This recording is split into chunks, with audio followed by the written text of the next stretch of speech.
Hello दोस्तों, welcome back my YouTube channel Saraswati YouTube channel. आज दोस्तों मैं आप लोगों के लिए कुछ ऐसा पढ़ा दूंगा कि आप लोग मरते दम तक नहीं भूलोगे।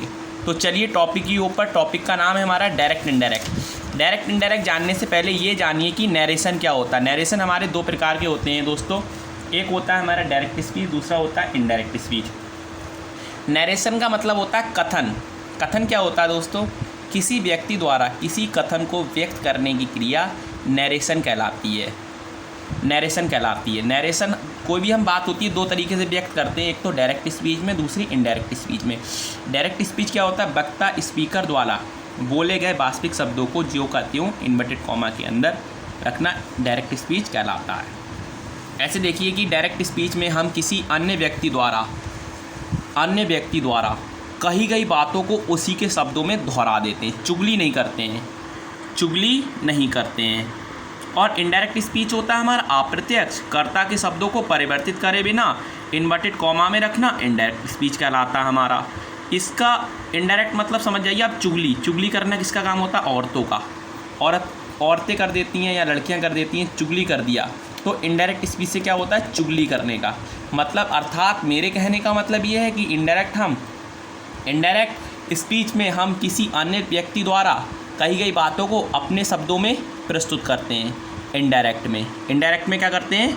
अपने शब्दों में। इनडायरेक्ट स्पीच में हम किसी अन्य व्यक्ति द्वारा कही गई बात को अपने शब्दों में व्यक्त करते हैं। और डायरेक्ट स्पीच में क्या होता है? हम किसी अन्य व्यक्ति द्वारा कही गई बातों को उसी के शब्दों में दोहरा देते हैं। फिर है एग्जाम्पल देखिए दोस्तों। Asha says to Mohan. आशा मोहन से कहती है I shall give you a book, मैं तुम्हें एक किताब दूंगी।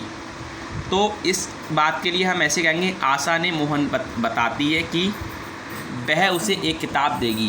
तो वह, क्योंकि लड़की है, लड़की के लिए सी लिखा, will give him a book. मैं अभी रूल नहीं बता रहा हूँ। देखिए इसमें क्या रूल लगा हुआ है। सेज टू के लिए टेल्स में चेंज किया गया है, कंजक्शन की जगह डेट का प्रयोग किया गया है, सन बटा 123 के अनुसार किया गया है, फर्स्ट पर्सन को सब्जेक्ट के अनुसार, सेकंड पर्सन को ऑब्जेक्ट के अनुसार, थर्ड पर्सन को नो चेंज। देखिए अभी रूल नहीं बता रहा हूँ क्योंकि मैं बेसिक से बिल्कुल बता रहा हूँ आप लोगों के लिए। रूल अभी मैं बताऊँगा। और फिर आता है हमारा डायरेक्ट स्पीच से इनडायरेक्ट हम 5 प्रकार के वाक्यों का बना सकते हैं। कितने प्रकार के वाक्यों का बना सकते हैं दोस्तों? 5 प्रकार का। पहला असर्टिव। असर्टिव में किससे शुरू होता है? सब्जेक्ट से शुरू और फिलोस्टॉप से ख़त्म होता है हमारा। दूसरा होता है दोस्तों interrogative. Interrogative sentence start with helping verb, question word से। अब तीसरा बनाते हैं हम इम्परेटिव का। स्टार्ट विद वर्ब की फर्स्ट फॉर्म। ऑब्जेक्टिव सेंटेंस होता है, में से शुरू होता है और उल्टी आई पे ख़त्म होता है, ये इसका मार्क है। एक्सक्लेमेटरी सेंटेंस होता है, एक्सक्लेमेशन वर्ड होता है वो। पहला हमारा रूल है असर्टिव सेंटेंस में यदि रिपोर्टिंग वर्ब प्रेजेंट या फ्यूचर टेंस में हो तो रिपोर्टेड स्पीच के टेंस की वर्ब में कोई परिवर्तित नहीं करते, केवल प्रोनाउन को बदल देते। अर्थात मेरे कहने का मतलब ये है कि रिपोर्टिंग वर्ब, अब बात आती है हमारी रिपोर्टिंग वर्ब काय की आती है दोस्तों हमारी बात। दोस्तों आप समझ गए होंगे कि यदि रिपोर्टिंग वर्ब प्रेजेंट या फ्यूचर टेंस में हो तो रिपोर्टेड स्पीच के टेंस की वर्ब में कोई परिवर्तित नहीं करते, केवल प्रोनाउन को बदल देते हैं। कैसे बदलते हैं? फर्स्ट पर्सन के प्रोनाउन को रिपोर्टिंग वर्ब के सब्जेक्ट के अनुसार बदलते हैं, सेकंड पर्सन के प्रोनाउन को ऑब्जेक्ट के अनुसार बदलते हैं, और थर्ड पर्सन के प्रोनाउन को नो चेंज, मतलब कोई परिवर्तित। इसकी एक ट्रिक मैंने बनाई है, धासु ट्रिक, सन बटा 123। फर्स्ट पर्सन के प्रोनाउन को सब्जेक्ट के अनुसार, सेकंड पर्सन के प्रोनाउन को ऑब्जेक्ट के अनुसार, थर्ड पर्सन के प्रोनाउन को नो चेंज। फिर हम पर्सन चार्ट याद कर लीजिए दोस्तों। पर्सन चार्ट है हमारा person, subjective case, objective case, possessive case, first person, second person, third person. First person में क्या होता है?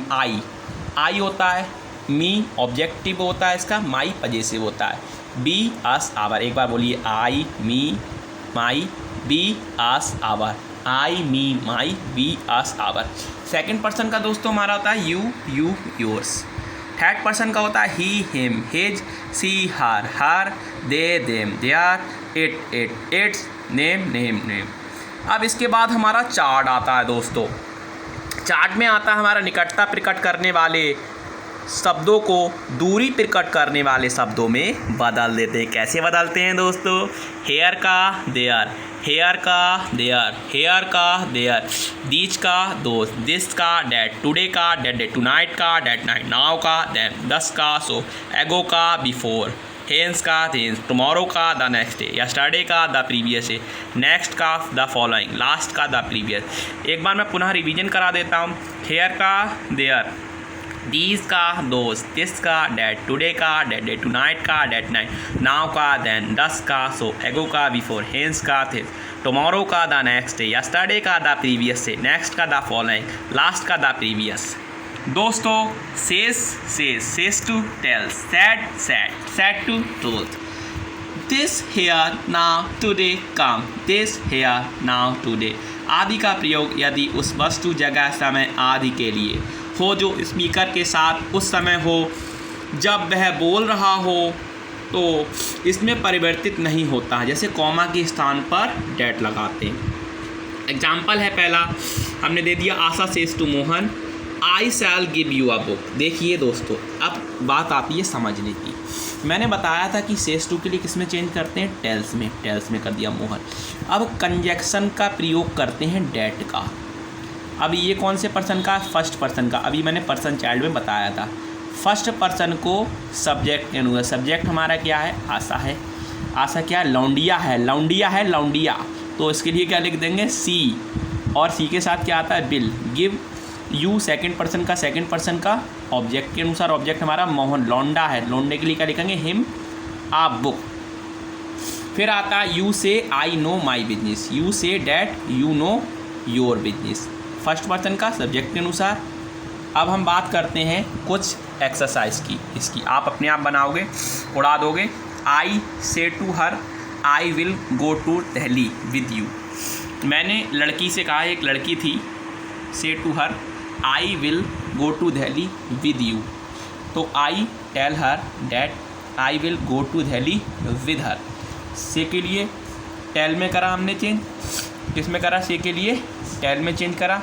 हर that I will go to Delhi with her. They say to me, वे मुझसे कहते हैं, we have a book for you. They tell me that they have a book for me. अब हम बात करते हैं इसकी एग्जाम्पल की। You say to them my pen is with you. तो से टू के लिए टेल में करा, दैम डैट। अब माई किसके अनुसार? फर्स्ट पर्सन को सब्जेक्ट, ये ऑब्जेक्ट इसमें आया ऑब्जेक्टिव में। तो your pen is with them. You का क्या आ जाएगा? दैम हो जाएगा। फिर है हमारा, यदि रिपोर्टिंग वर्ब पास्ट टेंस में हो तो रिपोर्टिंग स्पीच के टेंस में निम्न परिवर्तित कर सकते हैं। You say to Ram I learn my lesson. You say to Ram, ये रूल इसमें लागू नहीं है, अभी आगे है। ये इसका एग्जाम्पल है। You tell Ram that you learn your lesson daily. ठीक है। अब दूसरा हम बात करते हैं, ही विल से to you I can't help you with my book. फिर दूसरा हम बात करते हैं दोस्त जाएगा, he will tell you that he can not help you with his book. फिर है नेक्स्ट है, यू से I am writing a letter. You say that you are writing a letter to her. फिर है यू, ही सेज, वह कहता है, we are human beings. He says that he is human beings. Ram says to Sita I will teach you Hindi. तो Ram tell Sita that he will teach him Hindi. फिर है हमारा I say I have pass the examination. I say that I have pass the examination. देखिए ये अपने आप लोगों के लिए अपने आप बनाने हैं सारे वाक्य। फिर है he says to his sister I shall give you some sweets. तो he tells his sister that he will give her some sweets. फिर है हमारा next, the teacher says to me you make too much noise. तुम बहुत ज़्यादा शोर मचाते हो। तो कैसे बनेगा? सेज टू के लिए टेल्स में चेंज कर देंगे। मी डैट फर्स्ट पर्सन का सेकंड पर्सन को ऑब्जेक्ट है, तो ऑब्जेक्ट हमारा मी। तो I make a too noise, much a noise. ठीक है। फिर हम बात करते हैं next, he will say my parents are poor. He will say that her parents are poor. फिर है he she says to you I have not given you the book, she tells you that he has not given you the book. Ram says, Ram कहता है we can't we quite happy in this life, Ram says that he can't can not be quite happy in that life.